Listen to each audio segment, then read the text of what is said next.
பருத்தியூர் பஞ்சராமக்ஷேத்திரத்தில் இது ஒன்று. தில்லை விளாகம் முடிகொண்டான் வடுவூர் அதாம்பர் பருத்தியூர். இந்த பருத்தியூர் கும்பகோணத்துலேருந்து திருவாரூர் போகிற வழியில் இருக்குது.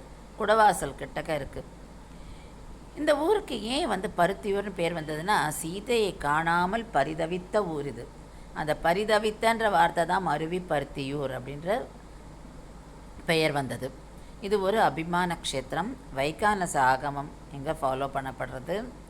இங்கே மூலவர் சன்னதியில் ஸ்ரீ கல்யாண வரதராஜர் ஸ்ரீதேவி பூதேவியோடு எழுதியிருக்கார். விவாகம் நிறைவேற பிரார்த்தனை செய்யப்படுற இடம் இது. உற்சவர் ஆதி வரதராஜர் பிரயோக சக்கரத்தோட காட்சி தரார். இது துர்வாச முனிவரை பயமுறுத்துறதுக்கு பெருமாள் சக்கரத்தை ஏவி விட்டார் இல்லையா, அந்த கோலம் இது. இங்கே மகா சுதர்ஷன ஹோமம் பண்ணினா நல்லது அப்படின்னு சொல்கிறார்.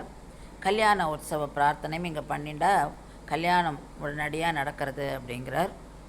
இங்கே கொடிமரம் நட்டு சம்பரோக்ஷனெல்லாம் பண்ணியிருக்கா. இன்னொரு சன்னதியில் மூலவர் ராமர் சீதா லக்ஷ்மணர் சேவிக்கிறோம். ஸ்ரீ செங்காலி அனந்தராம தீட்சிதருடைய சிஷ்யரான ராமாயண கிருஷ்ண சாஸ்திரிகள், அவர் ராமாயணமே பாராயணம் பண்ணியிருந்தாராம் தன் வாழ்நாள் முழுவதும். அவருடைய கனவில் ராமர் நான் இந்த இடத்துல இருக்கேன், என்னை வெளியில் எடுத்து நீ என்னை பிரதிஷ்டை பண்ணு அப்படின்னு சொன்னதுனால இந்த இடத்துல ராமரை பிரதிஷ்டை பண்ணியிருக்கா. சீதாதேவி மட்டும் இவளுக்கு கிடைக்கலையாம். அதனால் பின்னால் சீதாதேவியை பிரதிஷ்டை பண்ணியிருக்கா. சீதாதேவி பின்னால் பண்ணப்பட்டு பிரதிஷ்டை செய்யப்பட்டிருக்கு.